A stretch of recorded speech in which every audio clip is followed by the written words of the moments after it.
Ama naming Diyos na ang inyong tahanay nasa mga langit, minsan pa kami dumudulog sa inyong luklukan ng awa. Taos-pusong nagpapasalamat na kaming inyong mga anak ay inyong pinagtipon-tipon upang muling mag-aral ng inyong banal na salita. Mga katotohanang nagbibigay sigla sa pananampalatayang inyong ipinagkaloob sa'min.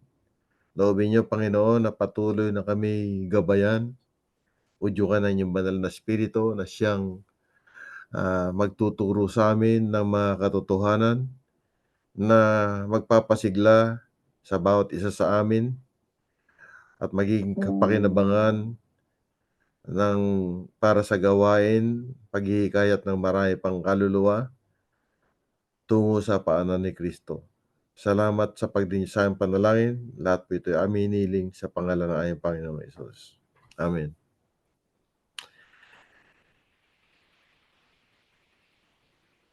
Ang pag-aaralan natin ngayon, yung Great Controversy. I felt impressed na ito yung reviewin natin dahil nakikita ko na talagang mayroong kabuluhan ito, lalo't higit itong tinatawag na dakilang tunggalian ay hindi pa natatapos. Malalaman natin kung paano ito nag-umpisa, but for us, it's good to realize that whether we like it or not, the moment we came into this world, there came a point in time na ma-realize natin na talagang totoo yung tinatawag na kasalanan. Lahat tayo naranasan natin yan. Mayroong tunggalian yung tama at mali. Mayroong tunggalian yung kadiliman at liwanag, yung katwiran at kasalanan. At sa dakong huli, yung dakilang tunggalian mismo ng ating Panginoon Jesucristo at si Satanas. Ma-realize din natin na araw-araw gumagawa tayo ng mga desisyon at ang mga desisyon natin, whether we like it or not, hahana yan sa isang panig. At sa gabing ito, I believe that because it's our desire to continuously have this study, we are on the side of Christ. We are not on the side of Satan. But it's good for us to review kung paano nagsimula itong tinatawag na kasalanan. Saan ba nagsimula yung kasalanan? Dito sa lupa o sa langit? Re-reviewin natin ito. Itong PowerPoint na kinuha ko, ito ay galing doon sa grupo ng mga Espanyol. Ang tawag diyan ay Fostero. Ibang translation to sa buong mundo. Siguro mga more than 60 languages. Meron din silang Tagalog, meron din silang Bisaya. But I reviewed the PowerPoint at nakita ko na very healthy siya para sa pag-aaral natin. I-share ko sa inyo yung screen, ano?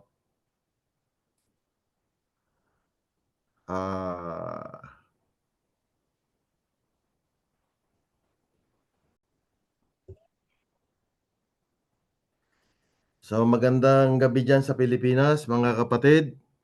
Good evening dito sa atin sa Amerika. We're going to deal with this subject, the war behind all wars. This is first of the series of the subject, Great Controversy, dakilang tunggalian. So, as I was saying a while ago, sa ayaw natin sa gusto, magmula nung isilang tayo dito sa mundo at umabot tayo doon sa tinatawag na point of awareness and understanding, alam natin na talagang may kasalanan. At lahat tayo, sa ayaw natin sa gusto, participants tayo doon sa tinatawag na Great Controversy. It's a great controversy between light and darkness, between truth and error, between righteousness and sin, and ultimately, the great controversy between Christ and Satan. And we are all participants, we are all actors. This is not something that we can choose to do. Let's continue with the screen.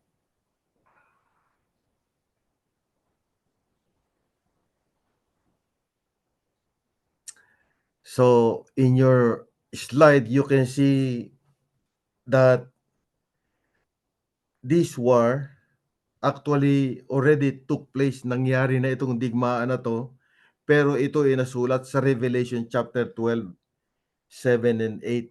Nakita natin diyan sa screen yung Bible verse natin. Pwedeng pakibasa, Kuya Rafi, kung mababasa mo.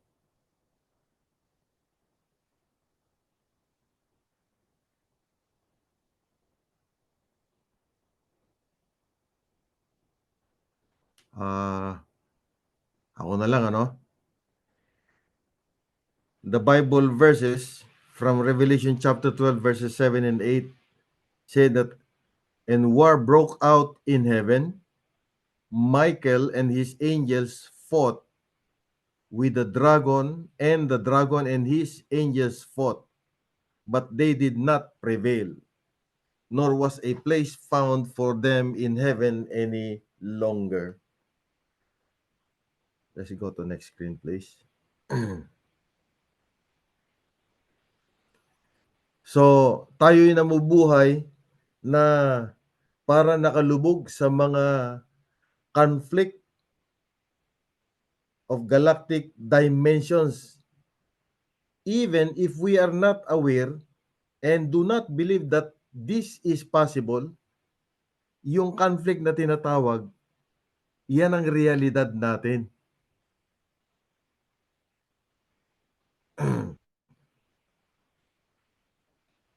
At merong mga puwersa na nagsasalungatan, and they are spiritual. Hindi natin nakikita. Mababasa natin sa Ephesians chapter 6 verse 12. No? Ephesians chapter 6 verse 12 says that our warfare is not against flesh and blood, but against principalities. However, we can feel the effects of war, disasters, immorality, and death. Lahat ng mga bagay na yan ay realidad ng buhay natin. This is something that alam natin na nangyayari dito sa buong mundo. Digmaan, mga sakuna, yung mga immoralidad, mga kamatayan, lahat yan nangyayari. At stake was the very government of God, the loyalty of angels, and unfallen worlds. Today, your loyalty and mine are also at stake. And then this particular study, the war behind all wars, are to be studied tonight in 5 different subtopics. Ang pinakauna, the beginning of the conflict, rebellion in heaven, rebellion on earth, then love strikes back, and the last one will be the conflict today.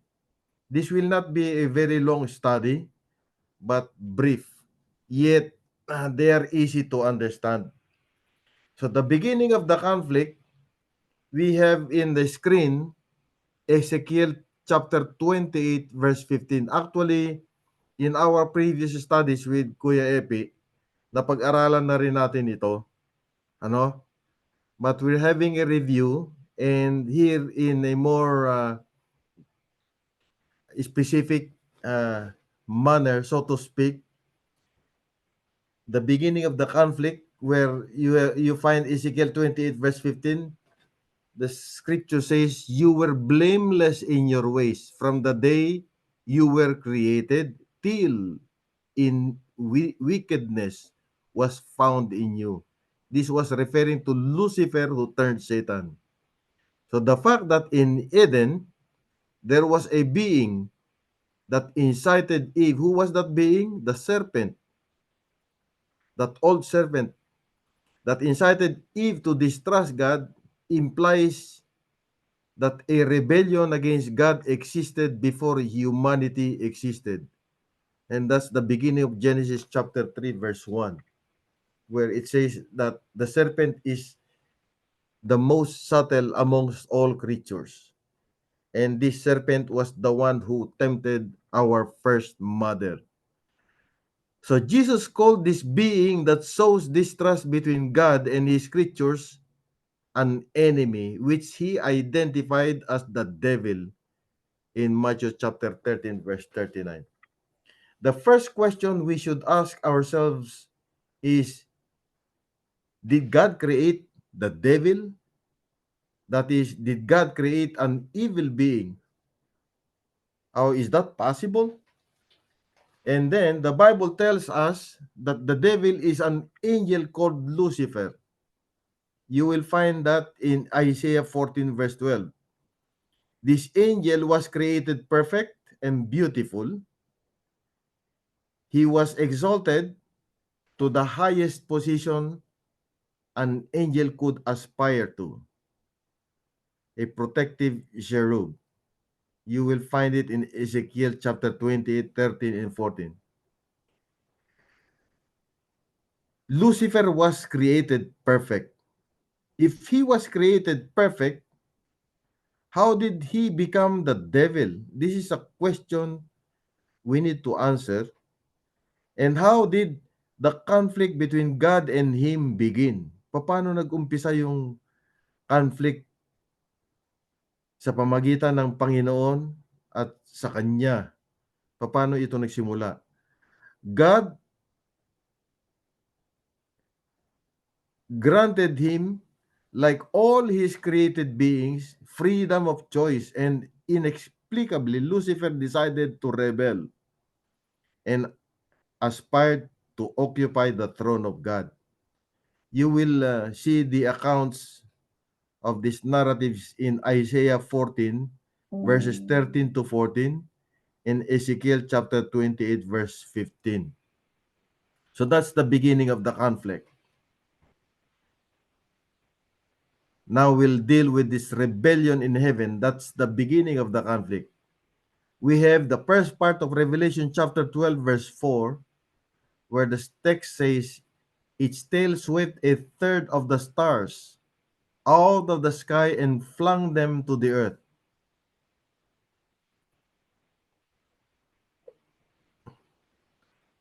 So in his desire to occupy unlawfully or maliciously the throne of heaven, which is the throne of God, Lucifer raised doubts in the angels about the justice of the divine government. Weren't they all free, so to speak? Why submit to severe and perhaps unjust or capricious laws? So, itong si Satanas, alam natin, nagso siya ng pagdududa sa pag-iisip ng mga holy angels, no? Sa kanyang pagpupunla ng masamang pag-iisip, kanyang ipinaiisip sa kanila na hindi talaga totoong makatarungan ng Diyos. Ang kanyang mga kautusan ay exacting, severe. So from Lucifer, he became Satan. God did not create Satan. It was Satan that was created by Lucifer. Lucifer became Satan. Satan means the accuser. We can find these Bible verses in Revelation chapter 12, verse 10.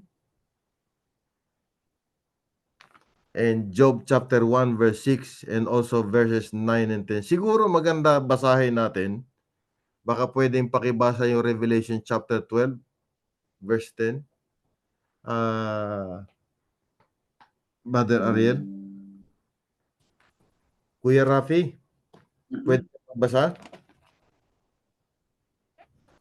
Sa akin. Revelation chapter 12 verse 10. Tapos si Kuan naman, si Elder Ariel, Job chapter 1, Brother Ariel. Revelation 12:10. 12 verse 10, yeah. Then I heard a loud voice in heaven say, Now have come the salvation and the power and the kingdom of our God and the authority of his Christ. For the accuser of our brothers, who accuses them before our God day and night, has been hurled down. Mm-hmm. Thank you, Kuya Rafi. Parang may meeting pa si Brad Ariel. Pwede si Ate Net sa Job chapter 1 verse 6 continuing on to verses 9 and 10. We're still in rebellion in heaven.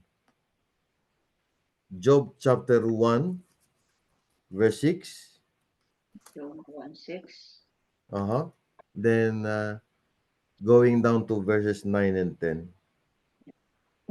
Job chapter 1 verse 6. Mm-hmm. One day the angels came to present themselves before the Lord, and Satan also came with them.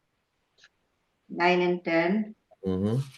Does Job fear God for nothing? Satan replied, Have you not put a hedge around him and his household and everything he has? You have blessed the work of his hands, so that his flocks and herds are spread throughout the land. Thank you, Ate Nets. Nakita natin, yung karakter ni Satan, nag-cast siya ng doubt o yung accusation niya ba kay Job na kaya lang daw nagiging matino si Job kasi binibless siya ng Panginoon. Diniri niya ang Panginoon na kung tanggalin mo lahat yung mga pagpapala na ibinigay mo sa kanya, sinasabi ni Satan na I doubt kung patuloy pang magiging loyal sa iyo yan. So, the rebellion became an open conflict. Digmaan where each angel had to make their decision. Kaya yung text dito sa itaas, Revelation chapter 12 verse 4, yung 1/3 ng angelic host na tangay ni Satanas. Yung binasa ni Kuya Rafi, yan ang nakita nating nangyari kasi while the rest remained faithful to God. Revelation chapter 12 verse 4. Yung digmaan sa langit na yan, nagpatuloy yan. Kaya meron tayong mga digmaan dito. Today, the war continues. Satan and God are still at war. Satan remains active. He tries to drag every person to rebel against God. There are only two sides. Those who want to obey God's law or those who reject it. The decision is ours. Let's go to Deuteronomy chapter 30 verse 11, 16 and 19 please. Kuya Rafi. Deuteronomy chapter 30 verses 11, 16.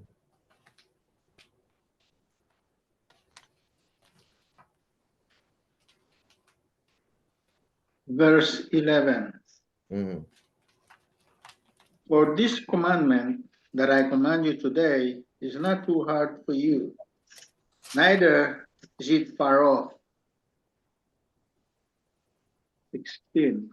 Mm-hmm.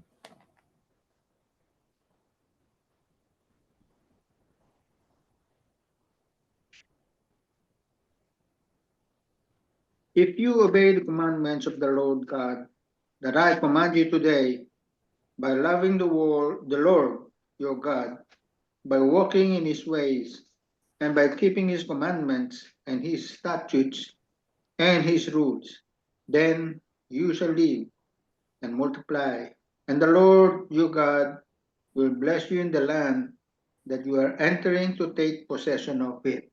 Mhm. Verse 19, Yeah. I call heaven and earth to witness against you today that I have set before you life and death, blessing and curse.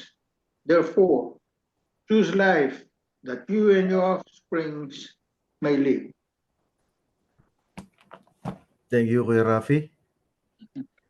Then we have Joshua chapter 24 verse 15, Atinits. Joshua. Joshua 24 verse 15. Joshua 24, verse 15. Mhm. But if serving the Lord seems undesirable to you, then choose for yourselves this day whom you will serve, whether the gods your forefathers served beyond the river or the gods of the Amorites, in whose land you are living. But as for me and my household, we will serve the Lord. Ganda, no? Thank you, Atinits. So talagang ang panawagan talaga sa atin, lubusan tayong magpasakop sa Panginoon. Dalawa lang ang pagpipilian natin. It's either we are on the side of God or we are against God. Yung kanyang kautusan, it's delightful. So we have here, pwedeng pakibasa, Kuya Rafi? Yun nasa screen. The great God could at once have hurled his arch deceiver from heaven, but this was not his purpose. He would give the rebellious an equal chance to measure strength and might with his own Son and his holy angels. In this battle, every angel would choose his own side and be manifested to war. If God had exercised his power to punish his chief rebel, disaffected angels would not have been manifested. Hence, God took another course, for he would manifest distinctly to all the heavenly host his justice and his judgment. Thank you. Ito yung reflection whereby ang question bakit nung pumasok ang kasalanan, tinukso ni Satanas yung pinakauna nating mga magulang, siya in the form of the serpent, bakit hindi pinuksa na lang ng Panginoon agad yung ahas para hindi na nagpatuloy ang kasalanan? Di ba? It's a legitimate question. Ang Panginoon naman, makapangyarihan din naman siya. Ito yung reflection na ibinibigay nung nasagot do sa tanong na yon. Kasi yung earlier lines na nakita natin, yung accusation ni Satan, severe, tsaka exacting ang batas ng Panginoon. Ano? Capricious, sinasabi ni Satan.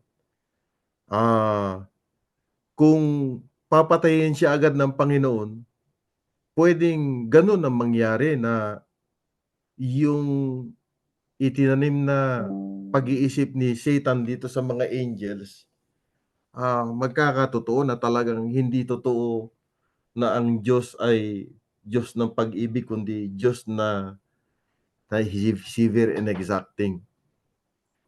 So this is a very important inspiration. Let's continue, no?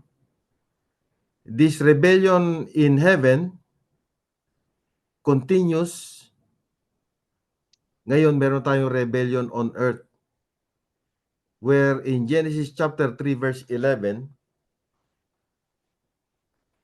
and he said, "Who told you that you were naked? Have you eaten from the tree that I commanded you not to eat from?" ito na yung Panginoon. Tinanong niya si Adam, ano? Dito na nag-umpisa yung rebellion ng ating unang mga magulang. Remember that when the dominion was given to them after the creation, the next thing that followed is the temptation. The serpent tempted first Eve. Eve was deceived, but as far as Adam is concerned, he transgressed because he knew better. And remember that God created man according to his image, and that image is love. No? So when he decided at the end that he knew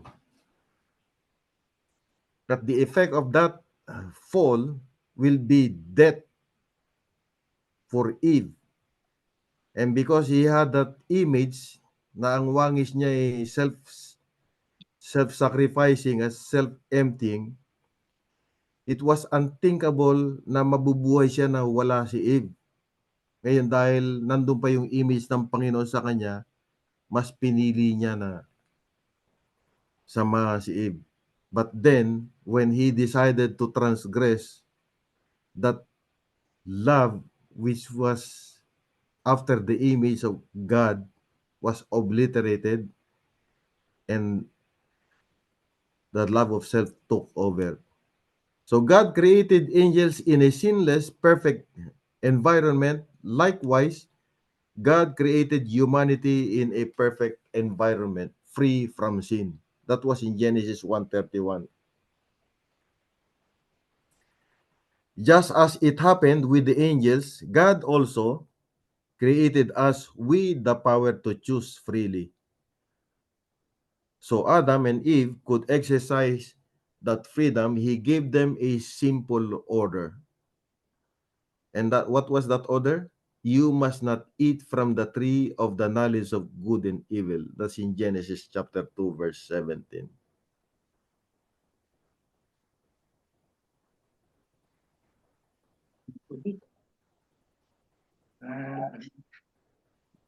That was the only point where Satan could make them doubt. Deviously, he achieved his goal. Adam and Eve doubted God, disobeyed him, and turned away from the source of life. We have there Genesis chapter 3, verse 6, verse 9 to 13 and 19. So Adam opened the door for sin to enter, and thus death passed unto all men. Everything that we're having here is but a review. Since then, we live in a world marked by pain, illness, and death. Are we all paying for Adam's sin? Lahat ba tayo? Lahat tayo nadamay. Diba? Nung magkasala si Adan, lahat tayo, dahil we are all in Adam, we were all affected by that sin. We each pay for our own sin, for all have sinned and fall short of the glory of God. That's in Romans chapter 3, verse 23.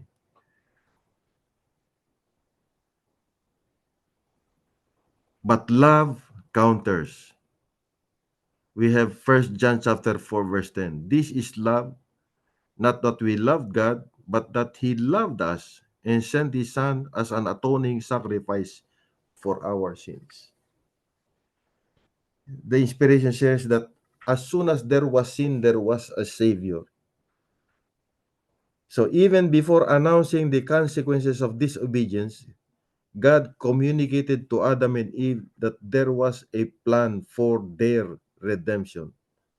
And that promise was given, pronounced to the serpent, not to our first parents. Genesis 3:15 says, I will put enmity between you and the woman, between your seed and her seed. And that promise found its fulfillment at the cross.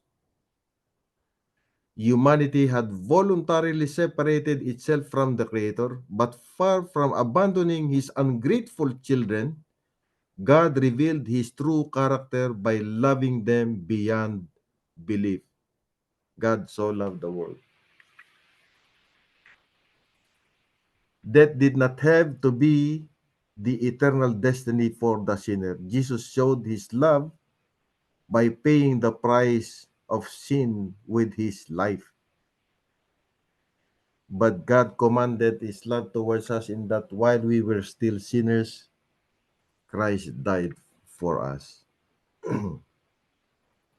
So there is nothing in us that makes us worthy of God's love. However, with every drop of blood that Jesus shed at Calvary, God tells us, I love you. So love is the most powerful thing in this entire galaxy. Question is, how did Jesus show us His love?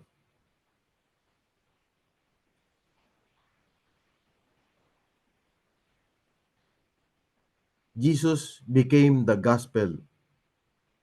Through His birth, life, death, and resurrection, we know that everything that sin brought into this world and that took our parents to become what they have become, which all of us were affected, Christ's holy history came into fulfillment, and it was to reverse everything that sin has done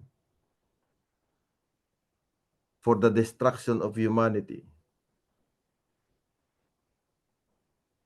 We know that Jesus is the creator. In the beginning was the Word, and the Word was with God, and the Word was God. And then going down in John 1:14, the Word was made flesh and dwelt amongst us. More than hard, he lived a perfect life despite of hardships, suffering, hunger, and pain like us. But the emphasis is more on him having met the positive demands of the law. In the humanity he came to redeem. When he became flesh, it was no other than sinful flesh, because it was in the sinful flesh that sin dwells, and our problem is the problem of sin. So he suffered in the flesh all his earthly life, yet he was, even as he was tempted in all points like as we are, he never sinned in thought, in word, and in deed. But perfect life that he lived was not enough to save us. Having met the positive demands of the law, he surrendered that mortal body to the cross of Calvary. Because in that mortal body was our sin nature, our sin problem. He became the lamb that taketh away the sin of the world. So, by his sacrificial death, and having become the lamb that taketh away the sin of the world, he put sin itself to death. He put sinful nature to death, and also put death itself to death. That death that Jesus Christ died is second death or eternal death, which means goodbye to life forever. Because that body, which is the body of sin,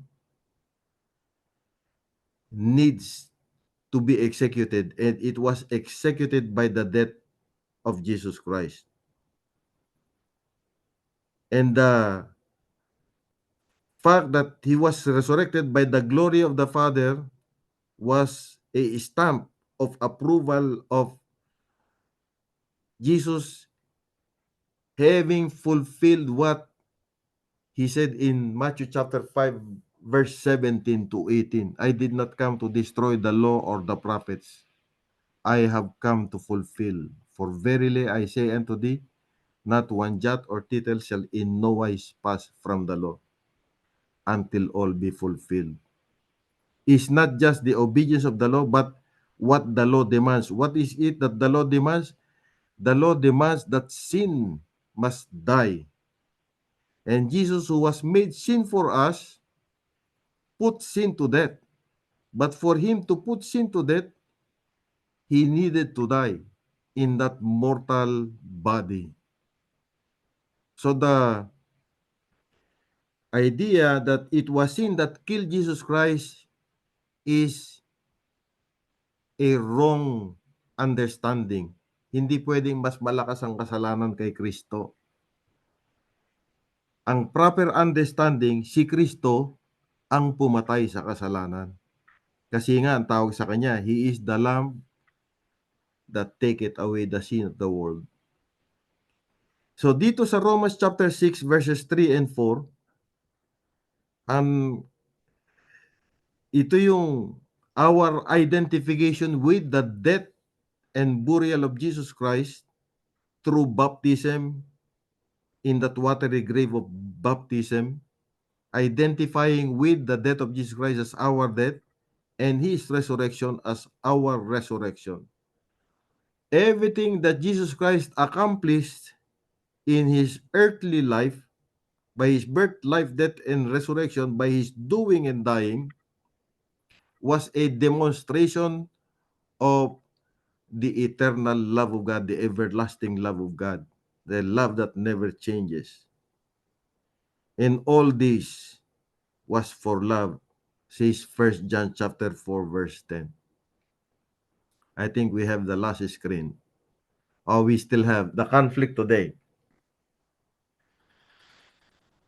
What does the text say? Hebrews 7:25. Therefore, He is able to save completely those who come to God through Him, because He always lives to intercede for them.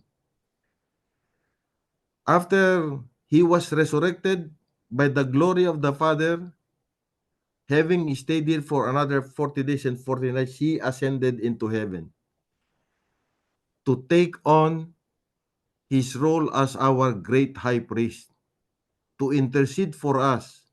Why? Because the enemy is still alive, Satan. The war rages on. The battle continues. Right? He is interceding for us in the heavenly sanctuary. You will find those scriptures in Hebrews chapter 9, verse 24 and 7, verse 25. By virtue of His shed blood on the cross, Jesus presents us before the Father and before all the inhabitants of the universe.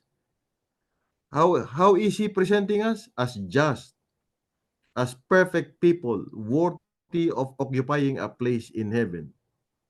That is in Hebrews chapter 2, verses 9 to 13. Right? Therefore, we are invited to approach God with confidence through Jesus.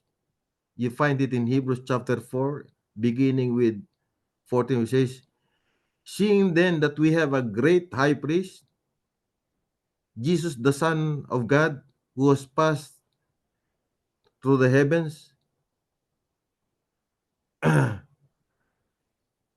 we have not a high priest who cannot be touched by the feelings of infirmities, but was in all points tempted like as we are, yet without sin.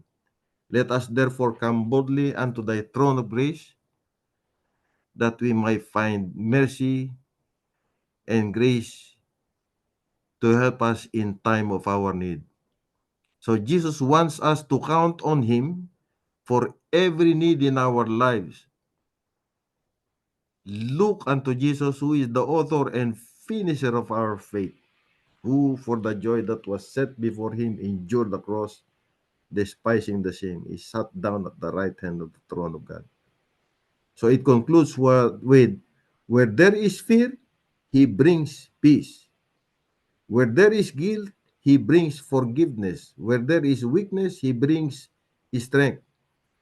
He is what he claims himself to be, witnessing to the truth that the Father is a Father, or God the Father is a God who does not condemn.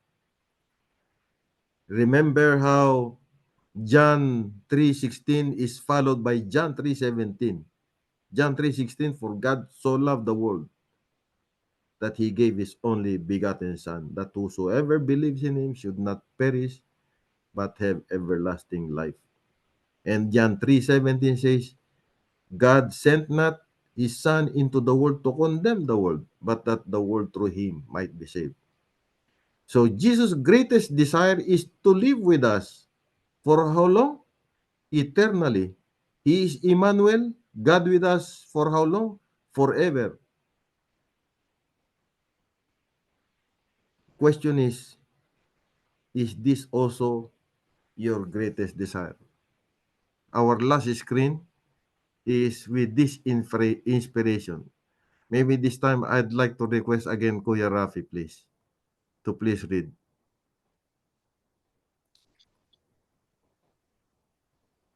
When temptations assail you, when care, perplexity, and darkness seem to surround your soul, look to the place where you last saw the light. Rest in Christ's love and under his protecting care.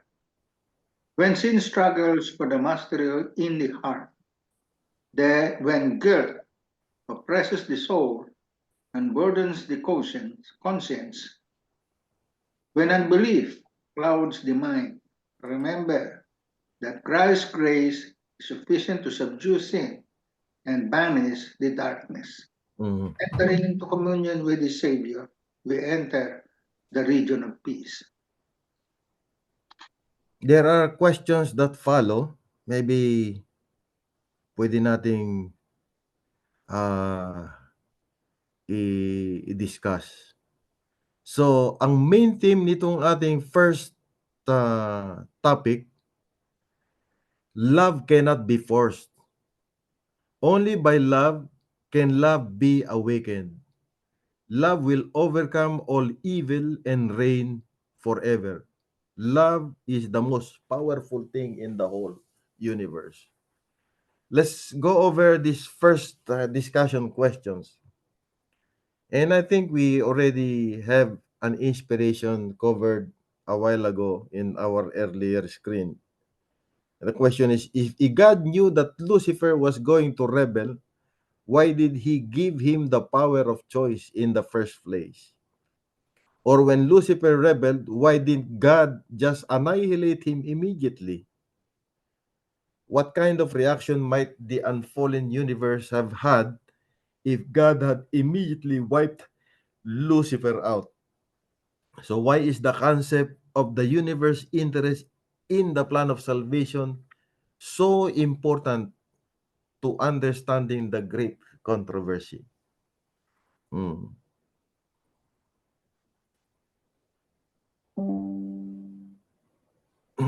And the last question is, what reason or reasons can you think of for Christ's death on the cross? Was it only to reveal the character of God?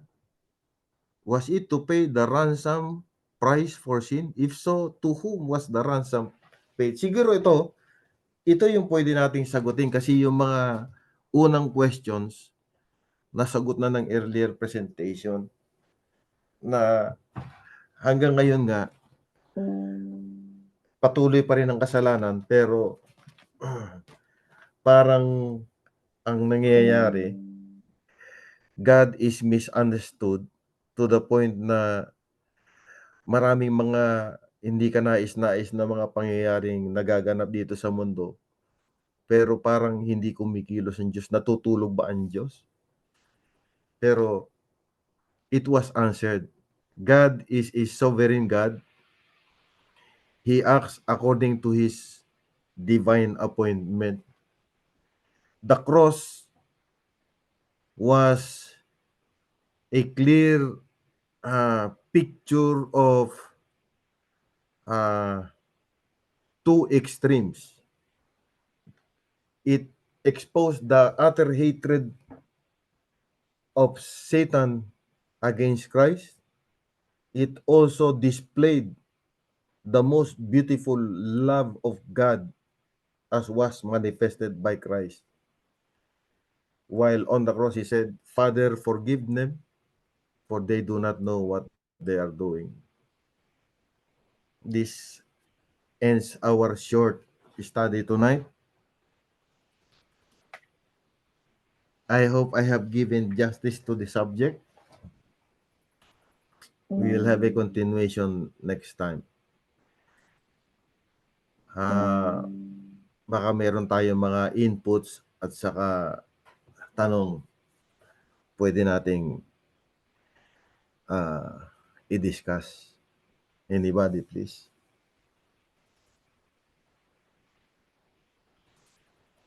Kuya Pipes, Mm.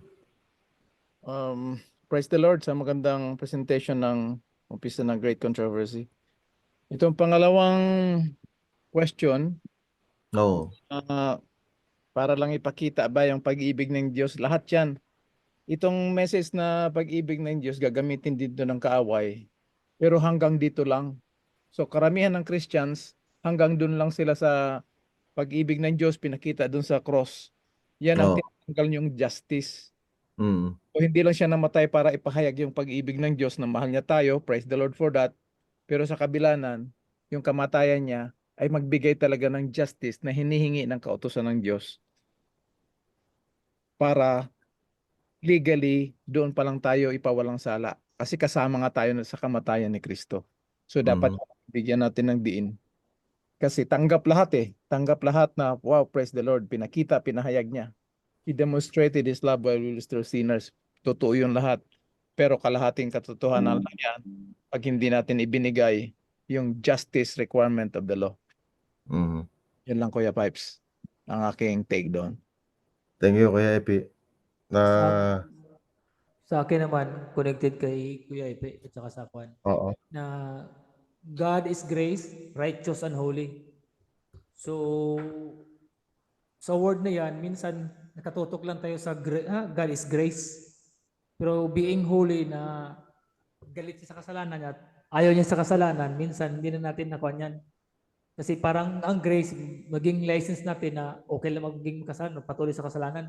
Minsan parang na-abuse na yung grace, which is we are saved through grace, pero through Christ naman, meron tang urge through Christ's righteousness na hate sin, turn away from sinning, and say no to sin, but full of love. Ganun dapat. Yan ang sanctification at patuloy ang continuation of Christ's righteousness inside us through faith. So, huwag lang tayo sobrang focus sa grace na parang gawing license natin na okay na magkasala at saka maging kasalanan. Kasi total, ang Diyos naman, pag-ibig tsaka patawarin tayo. Totoo, patawarin tayo. Pero meron din isang grace na talunin ang kasalanan within sa atin. Yun ang Christ's righteousness. So, both, kaya, huwag tayong kalimutan na kailangan din natin na magalit sa kasalanan tsaka talikuran ng kasalanan, pero puno sa pag-ibig. Through Christ, it's just by faith pa rin yan. Amen. So, talagang dapat bibigyan talaga ng emphasis ang full meaning nung birth, life, death, and resurrection of Jesus Christ. Pati yung ginagawa niya ngayon na pamamagitan para sa atin. Maganda yung binigay ni Kuya Epi na input na madalas nga ang nangyayari, yung first part lang yung binibigyan ng emphasis. Tapos kung paanong naging makatarungan ng Panginoon, hindi na isa sa alang-alang yon. So nakita natin, si Kristo sa kanyang pagiging tao, siya yung tinatawag na tupang nag-aalis ng kasalanan ng sanglibutan.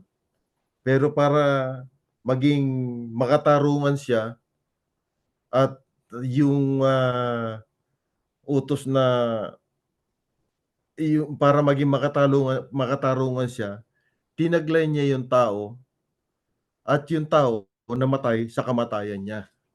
Siya yung nag-execute ng kasalanan. Hindi yung understanding na yung kasalanan ang pumatay kay Kristo. Baliktad. Kanina narinig mo na naman sa video eh. Ang pumatay daw, merong isang nagtuturo, ang pumatay daw kay Kristo, tayo dahil tayo yung makasalanan. Tapos ang binigyan ng emphasis nung inia-address ni Pedro yung mga Hudyo na nagpapako sa kanya sa cross, 'di ba? Sabi ni Pedro sa kanila eh, you who ano yun? Kayo na nagpapako, you murdered him by hanging him on the tree, 'di ba? So, at first glance, parang ang lalabas na silang pumatay kay Kristo, pero ganun ba 'yon?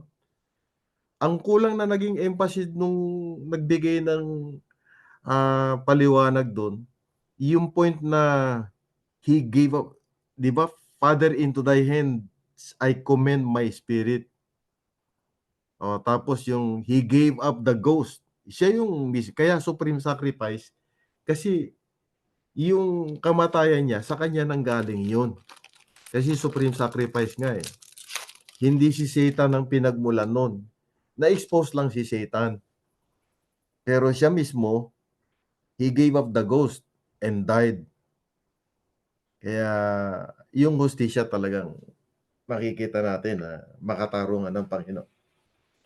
Justice and mercy kiss each other at the cross. Kuya Rafi, may gusto kang i-share?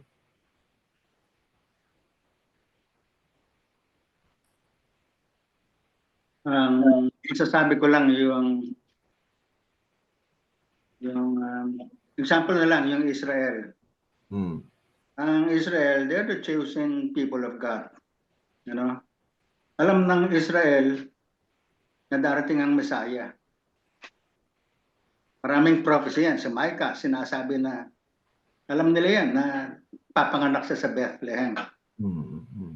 But despite those prophecies about the Messiah, about Jesus Christ, Coming, oh. they rejected Jesus Christ. Yun ang malungkot. Kasi ang iniisip nilang Messiah, yung warrior, Political. yung tatalunin yung mga Romans. Hmm. But ang dumating si Jesus Christ, preaching the power of love, Hmm. puro pag-ibig. Grabe, no? So, it is no wonder na ganun din pala. Nung magkaroon ng giyera sa heaven, bakit hindi niya inano kagad yung Satan, si Lucifer? Oo. Magiging problema niyan later on. Pero pinabayaan niya. Hmm. Pinabayaan din niyang i-tempt siya ni Lucifer, ni Satan. Kasi ang purpose niya, you want to show that love can overcome sin. Amen. Yun ang inaano niya. Kaya makikita natin hanggang ngayon, may promise lang kasi ang Diyos, si Jesus Christ sa Israel, na hindi niya pababayaan. Kahit na nagluloko ang Israel, nandun pa rin, hindi niya pinababayaan. Kasi meron siyang promise. And a promise is a promise. Ganon din yung promise na sa atin. Hmm. Kahit tayo minsan nagiging agresibo tayo because of this nature of sin in us. Kaya lang, lagi tayong nire-remind ng Diyos. Amen. Vengeance is mine. Ganyan. Love your enemies.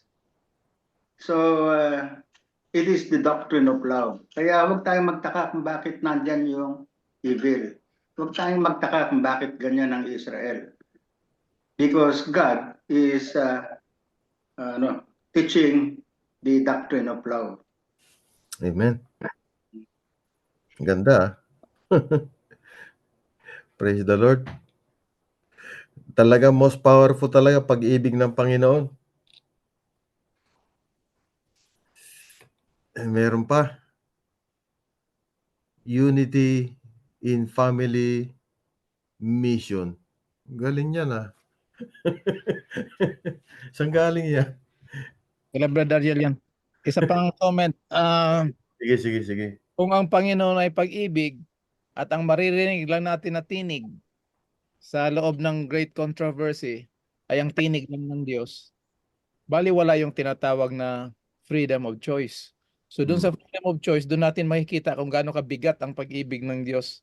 Kaya hindi niya pwedeng i-execute agad si Satanas kasi nga ang pagiging rebelde ni Satanas ay nasa puso at sa pagiging sinungaling niya. Nabasa natin yan Mm. sa Revelation chapter 12 verse 3. Mm. So doon natin makita na talagang si Lord binigyan niya tayo ng freedom of choice. Yun lang ang karagdagan ko pa. Thank you, thank you. Si Brad Ariel meron din. Actually, hindi ako nakasabay kanina doon sa presentation, but ang masasabi ko lang dito is selfishness is the byproduct of discontentment. Mm. Bakit ko nasabi yung selfishness is the byproduct of discontentment? Kasi kung mababasa natin dito sa Ezekiel 28, Ezekiel 28, umpisahan natin dito sa 15, sa 12. 12. You were the perfect man, so full of wisdom and perfectly handsome. Ha? Easy to read ba version yung binabasahan ko, no? Perfectly handsome. You were in Eden, the garden of God. You had every precious stone, rubies, topaz, diamonds, beryls, onyx, and jasper, sapphire, turquoise, and emerald, and each of these stones was set in gold. You were given this beauty on the day that you were created. God made you strong. You were one of the chosen cherubs. Can you imagine that? You were one. Di ba?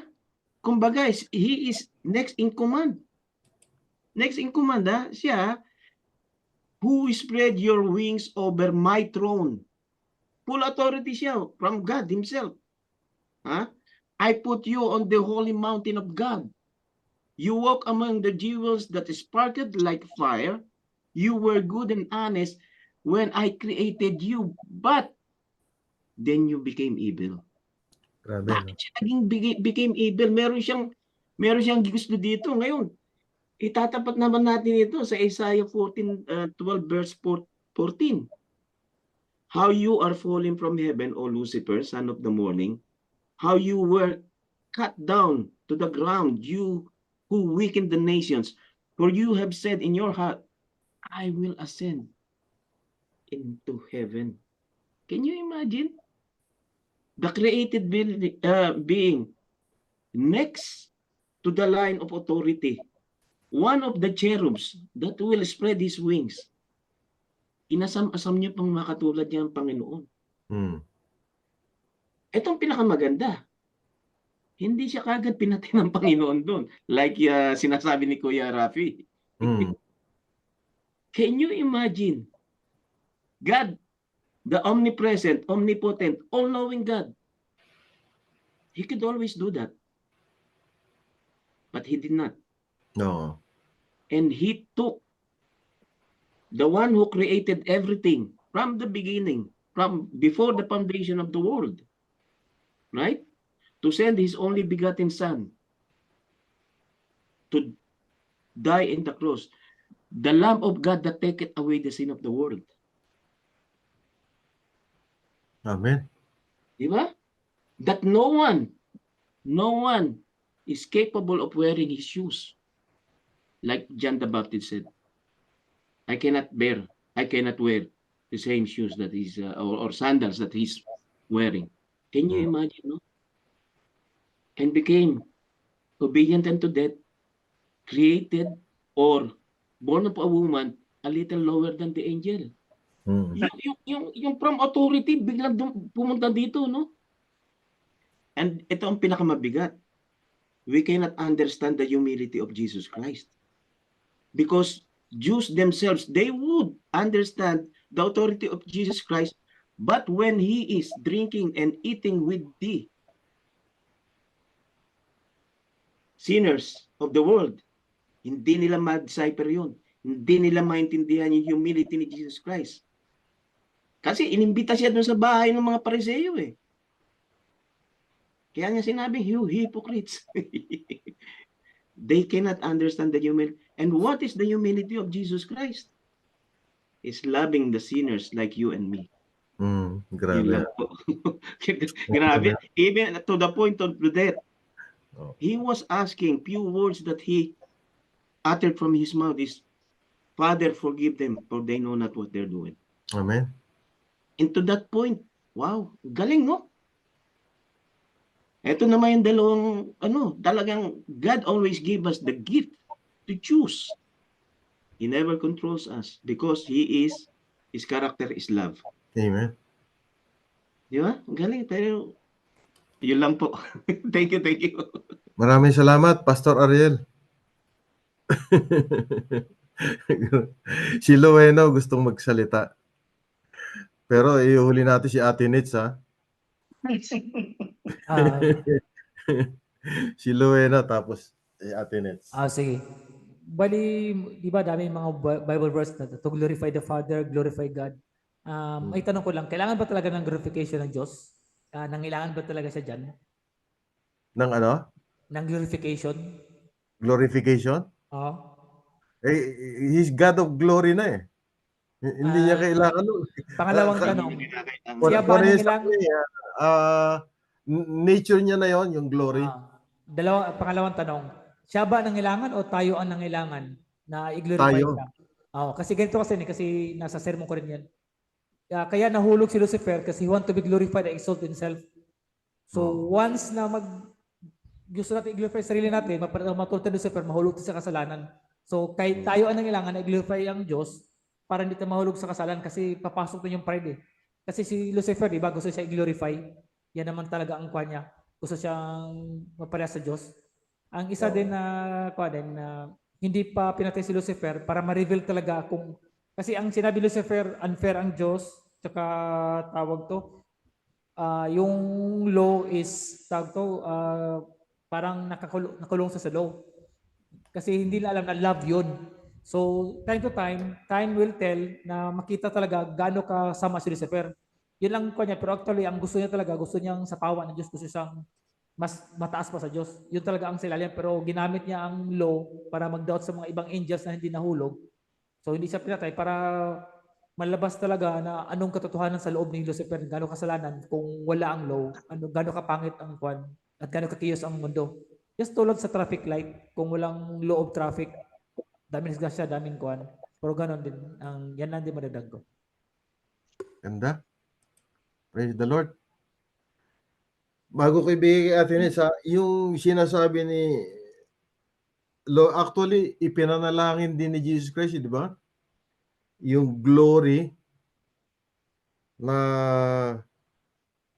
dito sa Hebrews chapter 2 verse 10 naman, ang nakalagay dito, for it was fitting for him for whom are all things and by whom are all things, in bringing many sons to glory, to make the captain of their salvation perfect through suffering. Galing, ano? For both he who sanctifies and those who are being sanctified are all of one, for which reason he is not ashamed to call them brethren. Kita mo, binalik tayo sa glory ni Kristo. Praise the Lord. Request ko naman si Ate Nitz.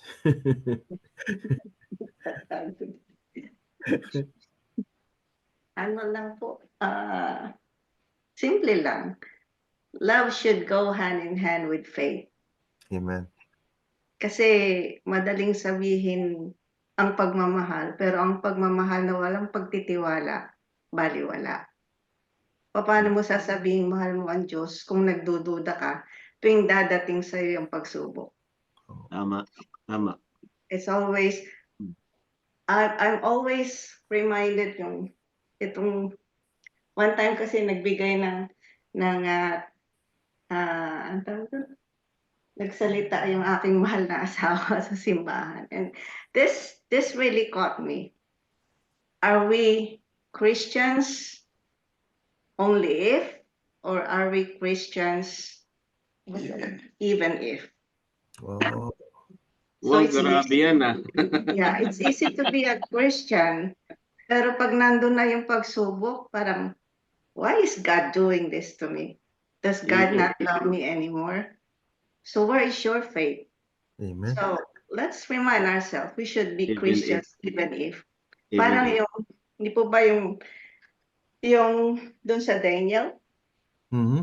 yung tatlo na susunugin na sinabi, kahit hindi ako iligtas ng Panginoon, I Mm. will never bow down to another Amen. God. Wow, amen. Ano Galing. po? Ganda. Ang ganda. Ang pinakamasarap ko narinig yan. Mahal kong asawa eh. Ang sarap.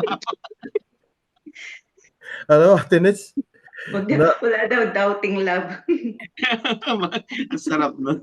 Naalala ko yung even if, Ate Nets, kasi merong kabataan no mga 10 years ago na nag-expound yung even if. Mhm. Tapos ang binigay niya mga example katulad ni na Stephen tsaka ni Pablo, Mhm. yung mga persecution na pinagdaanan nila, ah, mas mataas ang kanilang pagpapahalaga sa kanilang pag-ibig sa Panginoon, na ang Yes, emphasis nila yung pag-ibig ng Panginoon sa kanila. sana kahit katiting man lang nun makuha natin. Kasi tayo madalas, pag dumadating yung parang swaying faith, Hmm. na okay lang pag everything is going smoothly. But when trials come, then we begin to question our faith. And I'm guilty of that sometimes. Lahat tayo biktima eh. Talagang may mga pinagdadaanan tayo na labas sa biyaya ng Panginoon, talagang magku-question tayo. Parang iniisip natin may karapatan tayo. Tapos yung parang nakagawa tayo ng konting kabutihan, ibinibilang na natin. Parang di ba, ang Panginoon ang humulma sa atin, He's the potter. So, bilang hinulma, wala tayong karapatan na tanungin yung nag-create sa atin. Tama. Wala tayong ginawa para ma-create tayo, so we have no reason to question the potter. Amen. Grabe. Thank you so much, Ate Nets. Si Sister Daisy parang pakiramdam ko kanina pa gusto rin magsalita eh. Malakas daw yung Starlink nila ngayon eh. Malinaw nga yung video nila eh. Pero inalis Ayan. ayan. Yan oh, Apat po kami dito. praise Si the Lord. Uncle umuwi sa jet. So, yun po. Yung iba, hello po. Hmm. Ito si Auntie. Ay, sorry. Hoy, si Auntie oh. Kapatid ni Uncle Bob eh. Eps.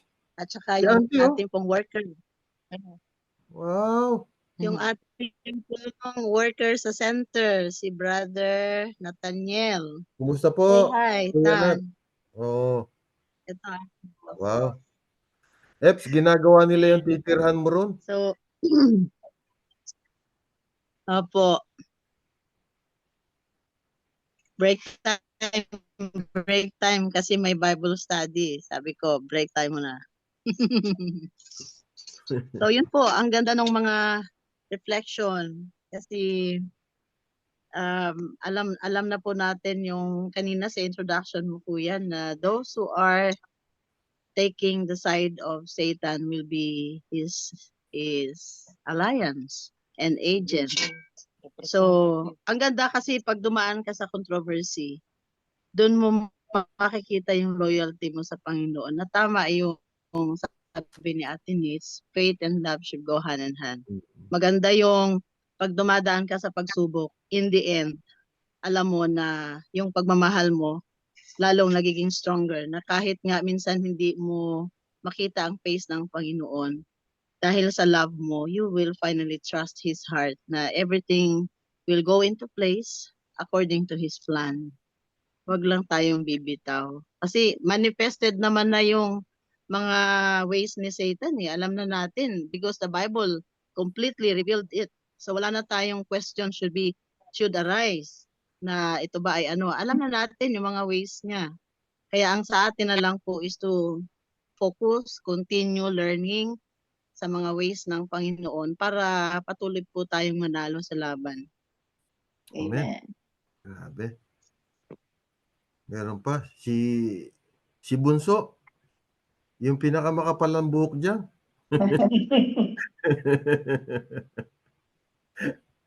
Kami wala na eh. Oh. Brad, Hindi siya ilan ba pwede tayo? dahil, Ako wala na, ubus na ako eh.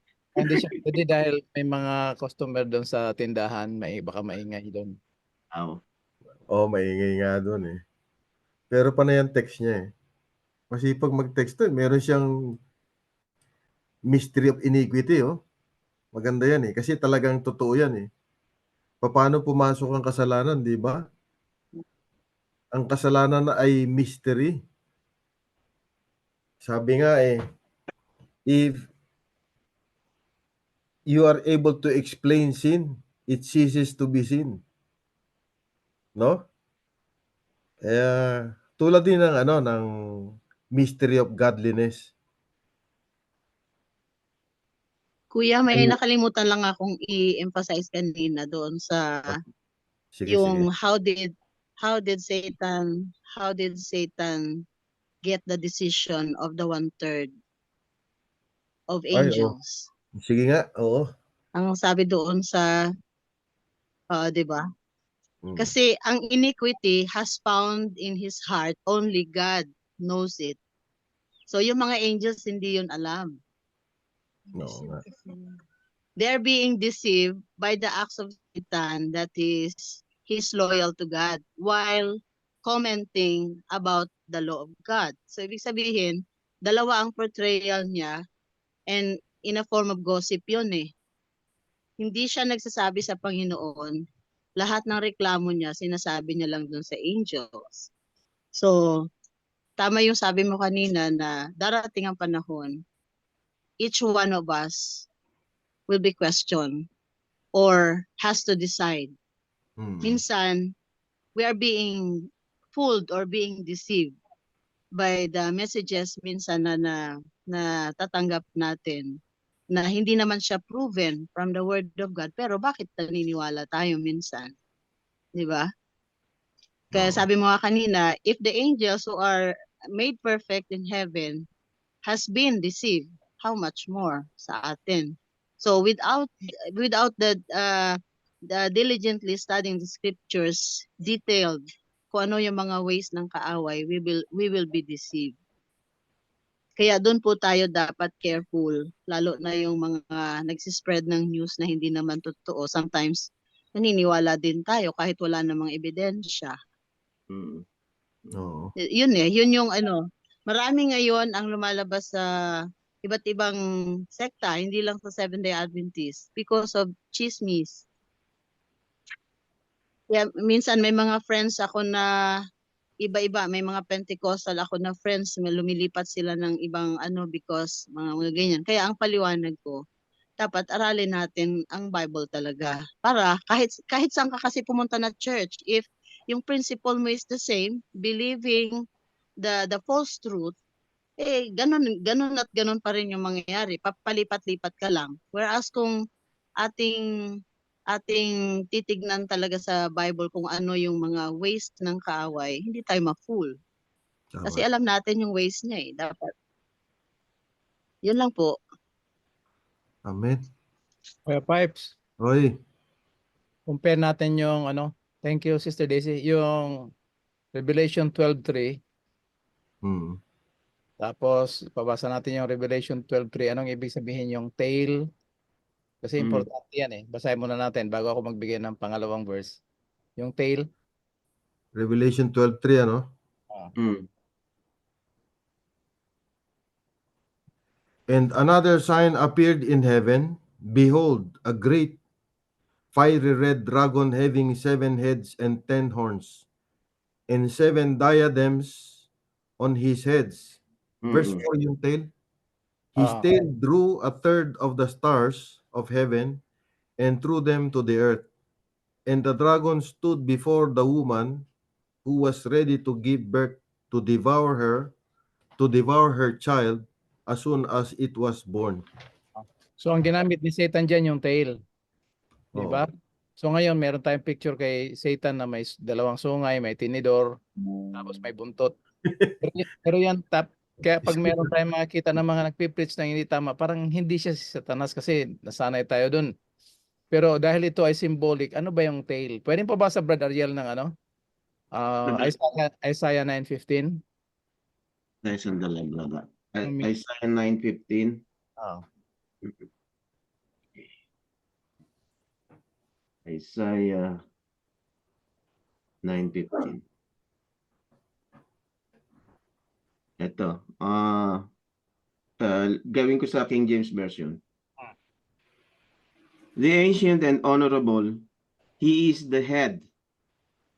And the prophet that teacheth lies, he is the tail. Ano meaning ng tail? Ang pagsisinungaling. Sinungaling, oo. So yung Honorable head. pagsisinungaling na Satanas, parang totoo.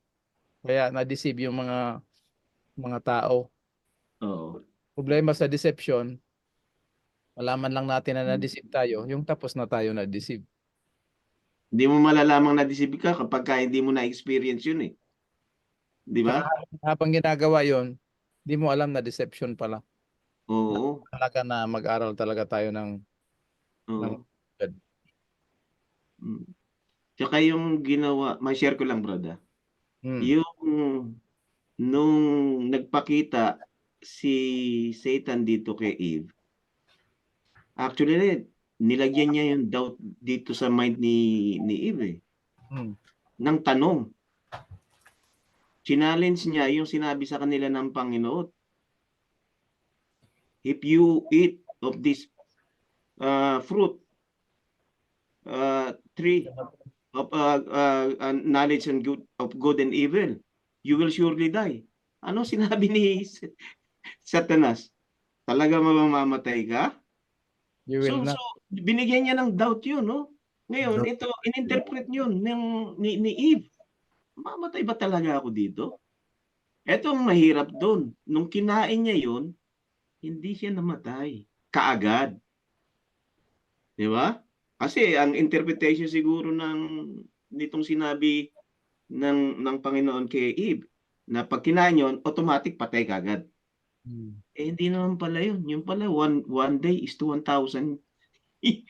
Kaya sabi niya kay nagdamay talaga eh. Sabi niya ni Eve kay Adan, walang nangyari sa akin, no? Kinain ko to yung sinasabi ng Diyos. So ngayon, no? Wala palang nangyari sa iyo eh. Ngayon, yung doubt na yun, ito na ngayon. Nadja-justify na nila yung sinabi ni Satanas na totoo yung sinabi nito, hindi tayo namatay. Ayun. Kinain na rin ni Adan yung pinakakain sa kanya. Kasi mahal niya yun eh. Oh. Di ba? Kaya yung minsan talaga kapag bibigyan mo ng mga tanong na itinutwist mo yung salita, pagka may naririnig tayo, talagang ipagdasal kagad natin. Lord, totoo ba to? Galing ba sa iyo ito? Di ba? Kasi kung nanalangin nun si Eve, Lord, ito ba yung sinabi mo sa akin? Siguro, hindi natin alam. Hindi ko alam. Pero, yun lang po. Amen.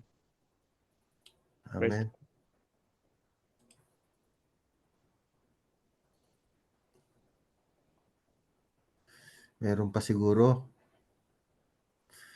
Wala na, itutuloy natin to sa Huwebes. Hanggang kailan ang pahinga mo, Professor? Hanggang next week kasi marami kaming ginagawa ni Shaina, yung sa movie, yung sa music. So 2 week ka na mamimiss ka namin. Nandito lang naman ako, kaya lang ayaw ko kasi mag-present yung hindi ako nagre-review. Kailangan naka-review ako ng at least 3-4 na oras bago mag 9:30 para fresh yung mind. Mm. Praise the Lord. Praise God. May ask daw si Bunso, Kuya Epi, may ask ako yung plan of redemption ng Diyos doon lang ba ang New Testament? Ha? Gagana yun. Gagana yun? Sa Hindi. krus, I mean. Sa cross, I mean, sabi niya. Sa cross na-legalize. Pero yung effectivity nun, before pa pumasok yung kasalanan. Kasi kung without lamb slain from the foundation of the world, any moment na pagkain ni Eve ng prutas, patay ka agad siya. Kaya yun nga, isa yan sa mga reasons na nagulat si Eve na hindi na siya namatay agad. So kumain si Adan. Because of the lamb slain from the foundation of the world. Bago pa na pumasok ang kasalanan, it was not a surprise to God. Meron ng plan of redemption. Hindi reaction ang Panginoon eh. Hindi reactive. Proactive siya. So wala tayo, kaya nga all glory to God pag sinabi sa Revelation chapter 4 na nagwo-worship yung mga tao doon sa throne of God and the Lamb. They worship God, they glorify Him because He created all things. Amen.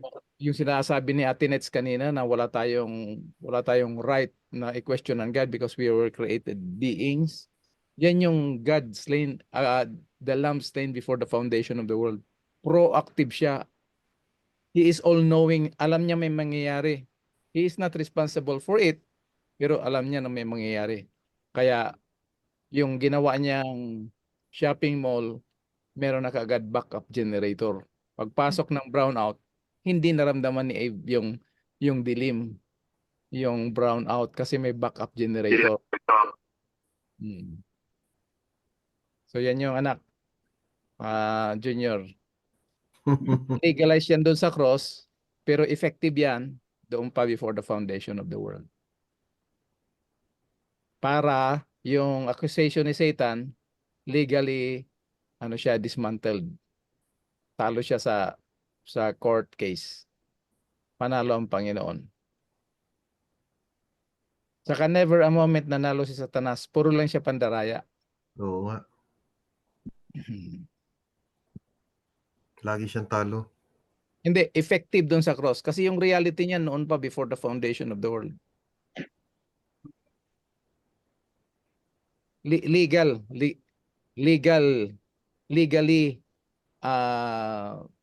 in-execute ng Panginoon yung kaligtasan to prove to the world, to the universe, doon sa cross. Kasi yung plan of salvation before the foundation of the world, wala naman nakakaalam niyan.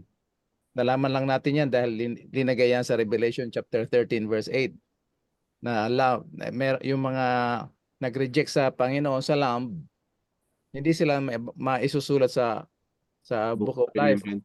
Book of Life. Book of Remembrance, the Book of the Lamb slain from the foundation of the world. Wala nakakaalam nun na meron palang lamb slain from the foundation of the world hanggang dito reveal ng Panginoon.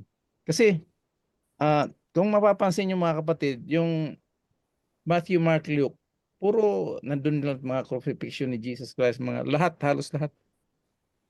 Si John wala gaano, pero ang detail niya tungkol dyan sa mga plano ng Panginoon, nandun talaga sa Revelation. Brad, may tanong ako. So, tama bang sabihin na we claim victory because Jesus Christ have defeated sin in the cross? We claim ang victory. Kasi we become victorious because Jesus Christ have defeated sin. Hindi si Satan, sin. Kasi kung si Satan, may participation siya sa salvation. Lahat yan tinalo ng Panginoon. Tingnan mo yung Kasi yung sin, very mysterious yan na ang Diyos lang talaga nakakita sa puso ni Satanas, ni Lucifer. Tinalo lahat ng mga dinaanan ng kasalanan, lahat na may mga bahid ng kasalanan, basta lahat ng nasa ilalim ng umbrella ng kasalanan, tinalo yan lahat. Si Satanas, kasalanan, kamatayan, lahat yan, pati tayo, pinanagumpayan ng Panginoon. Amen. Walang bahid ang kasalanan na hindi niya na napagnagumpayan. Mm. Kaya yung message ng three angels sa Revelation 14 verse 1 pa lang, nakatayo na yung kordero, yung lamb doon sa bundok ng Diyos sa Sion to announce Mm. victory. Wow. Kasi complain tayo ng complain, Lord, ano ba, pinabayaan mo kami, ganito, ganyan. Mm. Dito sa three angels message, ang announcement, panalo ang Diyos. Claim that victory. Thanks be to God for giving us victory through our Lord Jesus Christ. 1 Corinthians 15:57. Mm. Ganyan sa atin yung victory. Yung experience natin, dinadaya tayo ni Satanas sa ating mga pakiramdam. Kasi Mm. itong pakiramdam natin, dito siya may contact eh. Di ba? Mm. Maramdam na, Mm. asan kaya ang Diyos? Nagpe-pray ako, hindi naman ako sinasagot. Mm. Lahat ng mga pagdududa na ilalagay ni Satanas dito sa mga feelings natin. Kaya the Lord with all your heart. Trust Mm. in the Lord with all your heart and lean not to your own Your understanding. on understanding, oo. Galing, ganda. Tapos yung cross nga, di ba binanggit mo madalas yung yung Colossians 1:20, paano mo nga ipinapaliwanag yun? Colossians 1:20, Oo. siya yung nag-connect. Kasi Di ba? question yun eh. Paano pati yung mga hindi nagkasala, paano kasali sila? Ika-question, ibibigay ko sana yan kanina. Kasi bakit ang Diyos ang Diyos sa sobrang pagmamahal niya, God so loved the world, bakit ang iniligtas niya lang yung tao na nahulog sa kasalanan? Dahil love niya nga eh. Bakit si Satanas parang hindi involved sa kaligtasan, di ba? Hmm. Doon sa Colossians 1:20 and 21, na yung ginawa ni Kristo doon sa cross, involved lahat ang na-damage ng kasalanan mula sa langit hanggang sa lupa. Involved si Satanas diyan sa kaligtasan na yan. Pero, syempre, sa pride ni Satanas, hindi niya tatanggapin yon. Basahin natin. Basahin ko. Colossians 1. Umpisan mo, 1:19, 20, and 21 para. For it pleased the Father that in him all the fullness should dwell, Hmm. and by him to reconcile all things to himself. Hmm. By him, whether things on earth or things in heaven, having made peace through the blood of his cross. Wow. And you, who once were alienated and enemies in your mind by wicked works, yet now he has reconciled Wow. in the body of his flesh through death. Hmm. So pag sinabing in earth and on heaven, wala namang, tayo lang naman nagkasala dito sa mundo na dinala ni Satanas. Ano na yung nangyari doon sa langit? Revelation 12:7, there was war in heaven against the dragon. Yun ang plan of salvation, kasama yung pagpatawad doon kay Satanas. Gusto ni Jesus, balik ka dito sa akin. Balik ka. Hindi na, no? Tama tayo eh. Mm. Oh. Ayun ang turning point doon sa cross. Mm. Anong turning point doon sa cross? Nakasama si Lucifer sa reconciliation, na ang langit at lupa na nagkahiwalay dahil sa kasalanan, pinagdugtong niya ngayon. Pero ayaw ni Satanas. Siya talagang no? He Wala. becomes responsible for his ensuing annihilation. Tama yan, nak. Magtropa sila, magbarkada sila. Biro mo yung privilege na binigay ng Diyos kay Satanas, kay Lucifer. Siya yung nakaupo doon sa sa throne of God. Ay, hindi nakaupo, yung ibig sabihin yung right hand, Kanang kamay. kanang kamay, oo. Di ba?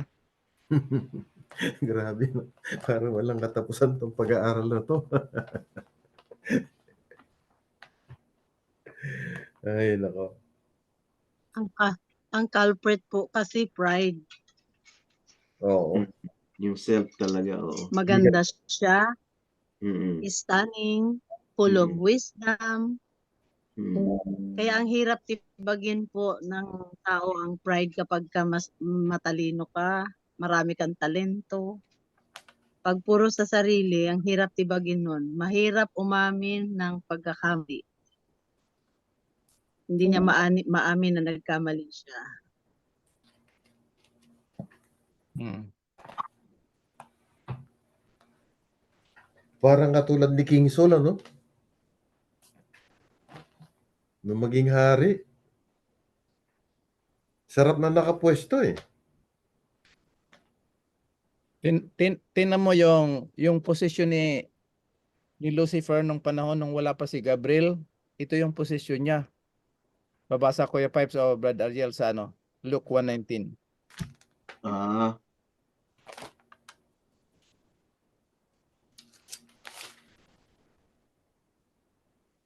And the angel answered and said to him, I am Gabriel, who stands in the presence of God, and was sent to speak to you and bring you these glad tidings.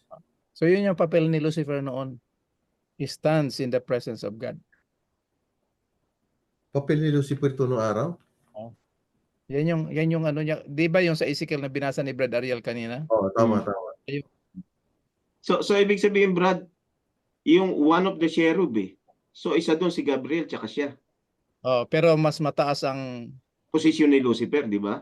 Lucifer. Oh. Oh, kasi pangalawa na siya doon. Para siyang si Joseph eh. Yung si Diyan, Pero tapos si Joseph na, di ba? diyan mo makita na ang Panginoon kahit makapangyarihan sa lahat, nagbibigay siya ng privilege. Kaya meron Oo. elders, 24 elders. Biro mo, yun yung mga naglilingkod doon sa kanyang kaharian. Mhm. Wow. So, pwede naman niya gawin lahat eh. 'Di ba nag-comment si Ate Susan noon na hindi nga kailangan ng Diyos yung tulong natin. Talagang hindi kailangan ng Diyos yung tulong natin, pero binibigay niya yung privilege. Kagaya natin, itong tayo nagba-Bible study ngayon. Ano mang karapatan natin mag-Bible study? Ano mang karapatan natin magbigay ng Bible sa mga tao? Eh tayo mismo ay alam natin sa sarili natin, hindi tayo karapat-dapat. Pero dahil sa Mhm. pag-ibig kanyang biyaya, binigyan niya tayo ng way na sa kabila ng ganyang kaanak, ito yung paningin ko sa iyo.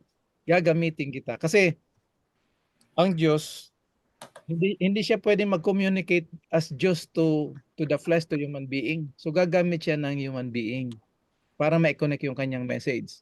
Ganon Mhm. din kaya naging archangel si Gabriel, si Jesus Christ, to communicate yung message, yung kalooban ng God papunta doon sa mga angel. Kaya nadali ni Satanas yung mga angel kasi angel sila eh, hindi nila ma-connect tungkol doon sa Diyos. So for angel to understand the will of God, kailangan ni Jesus maging Michael the Archangel. Mhm. Kaya mabigat, napakaganda mga kapatid ng ano. Yun nga lang yung sabi ni Sister Daisy, mag-ingat tayo kasi baka mamaya kagaya ko, meron tayong natural birth, saka spiritual gift, natural born talent, saka spiritual gift.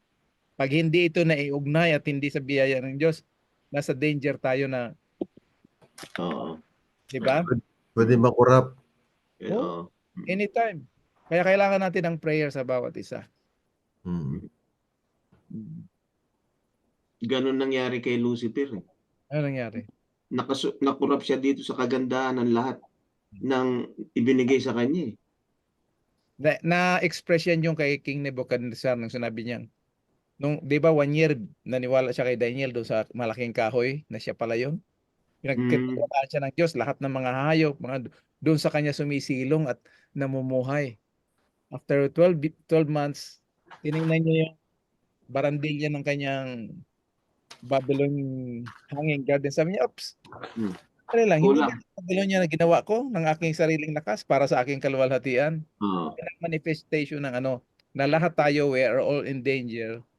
Pag itong mga talent na pinagkatiwala ni Lord sa atin, ay maisip natin na galing talaga ito sa atin. Dinevelop ko ito, ako ang Yun ang danger. all for the glory of God talaga. Mm. Sabi ni Ate Nets na wala tayong karapatan kasi siyang nagawa. Tsaka yung sabi ni Brother Lowen, talagang akaluwalhatian sa Diyos lang eh. Mm. Parang dinidescribe lang natin kung yung pagpuri natin sa Kanya, dinidescribe lang natin kung ano siya Mm. sa Kanyang kabutihan na ginawa sa atin sa kabila ng hindi naman tayo karapat-dapat. Wow. Tsaka part po ng final warning ng Panginoon yung false prophets na Oo. 'di ba sabi niya sa Matthew 24 verses 4 and 5 na mag-ingat po tayo na hindi tayo mailigaw Ng mga bulahang sapagkat propeta. maraming mga false prophets ang darating, dadalhin ang pangalan ng Panginoon claiming that he possessed the truth pero ililigaw ang marami. So Mhm. yun ang masterpiece ni Satan sa ngayon. Daming mga false teachers, false prophets, meaning ang false prophets po, ang prophet ay hindi yan ordinaryong layman. Yan ay talagang ordained prophet eh. Na yan ay makapagliligaw din ng marami. So kung hindi po natin sasaliksikin katulad po ng ganitong pag-aaral po natin, talaga let's get serious into this. Swerte po natin kasi meron pa tayong panahon na nagkakasama-sama tayong mag-study. Kaya lahat alam ko na blessing po talaga ito sa atin, nagbe-benefit po tayo sa pag-aaral. Na makilala natin kung ano talaga ang mga ways ng Panginoon. Higit sa lahat sa end times na ito where deception are everywhere, side by side. Maging kasama natin sa pamilya, kasama sa church, kasama sa kung saan natin makakasalamuha.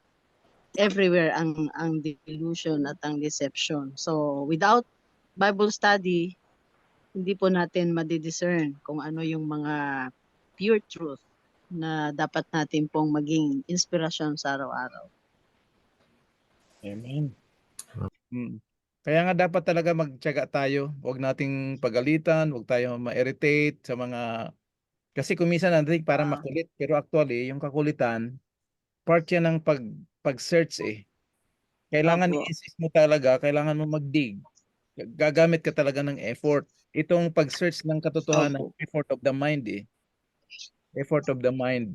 So kailangan, parang ang dating niya, parang nakikipagdebate pero hindi ko nakikitang debate. Talagang nakikita ko sa kanya, nagsisearch siya.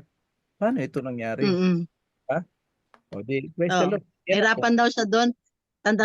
Tandang-tanda niya yung verse eh, nailed it to the cross. Oo. Colossians 2:14. Sabi niya, na-nailed na talaga yung ordinances eh.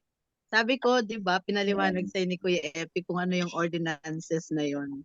It was not actually the law. Kasi si Kristo nagsabi mismo, Matthew 5:17-19, na He came not to destroy the law. So, ibig sabihin, saliksikin mo pa yan. Oo, naintindihan ko na. Amen. Maski ako kuya, yun din yung akin. Kaya nagsilensyo na nga lang ako nun. Hindi na ako pumiyok nun kasi ganun din yung unawa ko eh. Lahat tayo galing dyan. Kasi Silently, na-rebuke din ako dun eh. Opo. Hindi pwede ipako ang kautusan eh, no? Pero pero galing tayo diyan lahat kasi nga victim tayo ng ano yung kailangan i-defense natin yung katotohanan ng dispensation na ang tao sa Old Testament linigtas doon sa pagsunod kay Moises, pagdating sa New Testament sa biyaya ni Kristo. Kaya itong biyaya ni Kristo pinako yung kautusan, Colossians 2:14, para wala nang utos. Galing ni Satanas mandaya, no? Yung tail.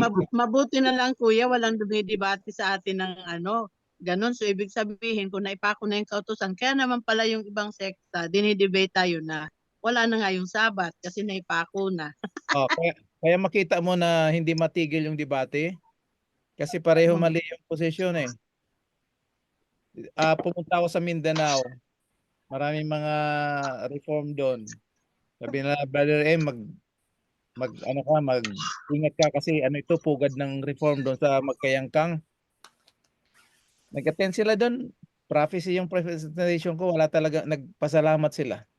Ngayon lang daw nila nakita yung ganun. Sabi ko, praise God. Kasi pagdating ko doon, in-announce ko na hindi ako pumunta rito na nakakaalam ako, i-share ko lang yung natutunan ko lang dito sa Bible.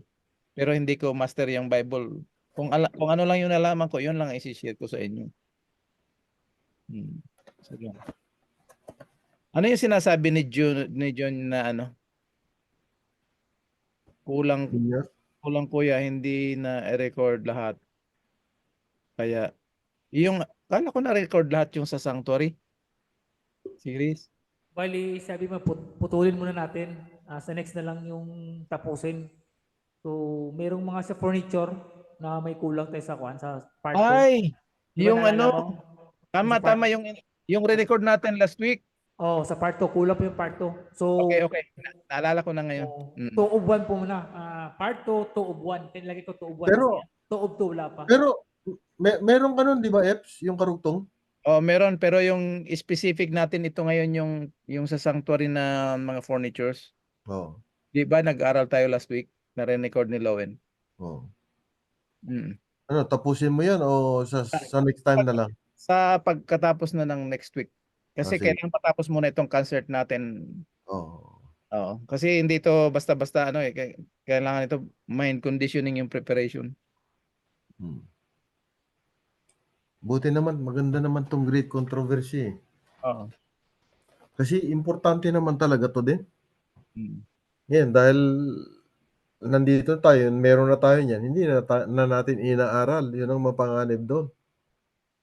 Kung anong meron tayo, dapat yun talagang aralin natin. Halimbawa, meron tayong sound system, yun ang gagamitin natin. Hmm. Kasi kung may sound system tayo, tapos hindi natin gagamitin, sayang. Pinag-iisipan ko pa, Kuya Piles, kung bibili tayo ng snake para hindi nakakalat yung mga wire eh. Hmm. Di ba nakakalat yung wire doon? Oo. So iniisip ko pa kung makabili tayo ng snake. Parang Bible study. Meron na tayong ganyan. Ay, alam na natin yan. Dapat namnamin natin. Yun yung sabi nga ni Lowen. Kaya nare-remind. Kung hindi rin remind ni Lowen, makalimutan ko ang sanctuary. Yung pala yung re-record natin last week. 2 parts ba yun, Lowen, o 3 parts? Bali, yung last na lang na part. Okay. Yun na lang, Kaya nilagay oo. ko siya 1 of 2. Mm. Part 2, 1 of 2. Kasi ang Mm. 2 of 2, yun ang last nating tapusin. Okay. Praise the Lord. Wala si Brad Jordan. Tinext ko si Brad Jordan na ikaw ang mag-share, Kuya Pipes, ng maiksi lang eh. Oo. May iksi lang naman itong buwan. Hmm. 13 presentations. Nasa holy place na pala tayo noon. Oo. Hmm. Okay na? Ayun. Request na si Kuya Rafi na mag-pray. Oo. Tinets. Salamat dyan sa inyo, Kuya Rafi. Nakaka-inspire talaga ito. Iba rin yung nakikinig tayo na iba palang nagsasalita na yung blessing, ano? Kaysa ikaw ang nagre-release. Kaya thank you, Kuya Pipes. Nakaka-inspired tayo lahat dyan. Lalo na sa mga inputs. O Kuya Praise the Lord. Rafi, ikaw daw ang mag-pray, sabi ni Kuya Pipes. Kasi nakaka-inspire kasi yung prayer nyo ni atin. Lahat naman nakaka-inspire pero iba yung dating eh. Okay, manalangin tayo. Okay. Panginoong Jesus, muli na naman kaming nagpapasalamat sa inyo sa mga opportunities na binibigay niyo sa amin to study your word, Lord. Panginoon, papasalamat kami sa mga tinuturo niyo tungkol sa pag-ibig, Panginoon. Pag-ibig sa mga kapwa namin, pag-ibig din sa aming mga kaaway, Panginoon. Panginoon, ang pag-ibig po ninyo ang nagpapalakas sa amin para matabunan kung anumang mga temptations na lumalapit sa amin, Panginoon. Naniniwala po kami na sa inyong example, magwawagi kami. We will be victorious over sin because of the love you are giving to us, Lord. Amen. Lord, as we close the night here in this side of the world, and on the other side of the world, they're starting their day. Please, Lord, God bless each one of us. And we pray in the name of the Lord Jesus Christ. Amen. Amen. Amen. Mhm. Okay. Okay. Huwebes naman. Salamat po